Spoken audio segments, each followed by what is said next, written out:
श्री स्वामी समर्थ. देवाची भक्ती तर आपण खूप करतो. देवाला आपण खूप आवडीने हार, फुलं, धूप-दीप, नैवेद्य अर्पण करत असतो. पण काही लोकांचं काय असतं माहिती का? ते तेवढ्यापुरतंच असतं. पण पूजा आपण देवपूजा करतो. घरामध्ये आपण देवपूजा करतो. देवाला देवपूजा करताना या गोष्टी आपण अजिबात नाही केल्या पाहिजेत. काय करतो? देवपूजा करतो. देवाला छान फुलं वाहतो, हार वाहतो आणि दुसऱ्या दिवशी काय करतो आपण? काही लोकांचं असतं की आज पूजा केली की 4 दिवस पूजा नाही करत आणि मग ती 4 दिवस शिळी झालेली फुलं देवासमोर तशीच पडून असतात आणि अगरबत्तीचा जो काही अंगारा आहे तो तिथेच पडलेला असतो. तर अशा पद्धतीने आपण देवपूजा नाही करायची. देवाला आपण एकदाच प्रसन्न करायचं आणि पुन्हा मग देवाचा रोष ओढवून घ्यायचा नाही आपण अशा चुकीच्या गोष्टी करून. तर आपली जी भक्ती आहे ती व्यवस्थित प्रामाणिकपणे आणि मनापासून करणं गरजेचं आहे. मला सांगा, आपण जर एखादा गजरा डोक्यात माळला, तर तो गजरा आपण किती दिवस किंवा किती वेळ माळतो डोक्यात? सकाळी जर आपण डोक्यामध्ये गजरा घातला ना, तर तो गजरा त्याचा जो सुवास आहे तोपर्यंत आणि तो गजरा थोडासा जरी सुकला ना, तर आपण लगेच काढून टाकतो. का तर आपल्याला आवडत नाही. गजरा सुकला आहे, त्याचा वास निघून गेलाय, मग आपण काढून टाकतो. मग देवाला का बरं आवडेल सुकलेली फुलं? आपण देवाला अर्पण केलेली फुलं 4-4 दिवस देवासमोर तशीच ठेवतो. देवाला वाहिलेले हार सुद्धा देवाच्या फ्रेमला तसेच असतात. तर तुमच्या घरामध्ये स्वामींची मूर्ती असेल, स्वामींचा फोटो असेल, तर तुम्ही असं करणं अजिबात योग्य नाही. तर स्वामींनाच काय कुठल्याच देवाला अशा गोष्टी आवडत नाही. तर तुम्हाला किमान संध्याकाळी नाही जमलं, सकाळी तुम्ही देवाला फुलं अर्पण केली आहे, तर ठीक आहे, दिवसभर ती ताजी टवटवीत असतात. पण दुसऱ्या दिवशी आपण जेव्हा पूजा करतो, तेव्हा आपण ती सुकलेली फुलं काढली पाहिजेत.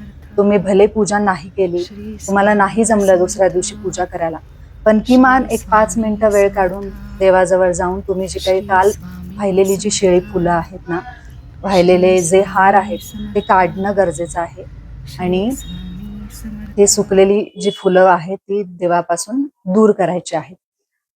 तर अशा पद्धतीने या छोट्या-छोट्या गोष्टी आहेत, पण याच्यातूनच तुमची भक्ती देवापर्यंत पोहोचत असते. तुमची भक्ती किती अ, आतून आहे हे देवाला समजत असतं.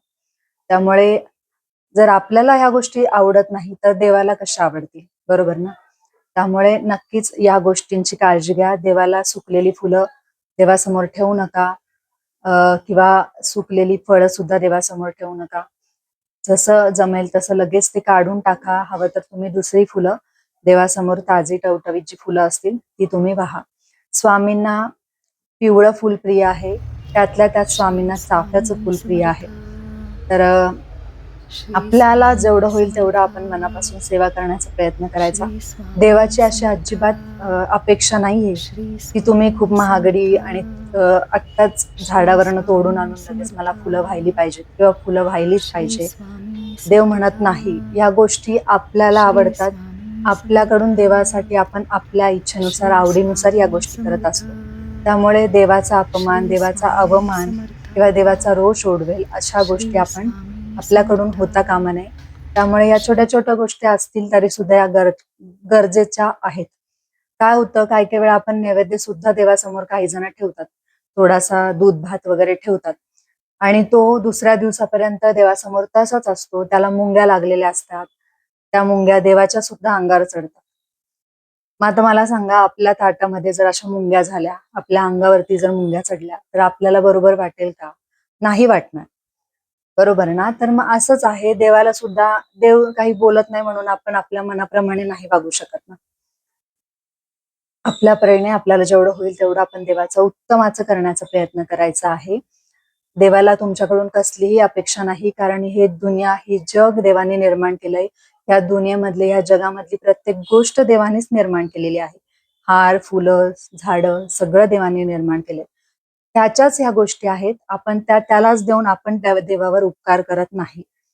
फक्त याच्यातून आपली भक्ती आपण व्यक्त करत असतो. आणि देव सुद्धा ती गोड मानून घेत असतो. त्यामुळे देवाचा अपमान होईल असं काही करू नका.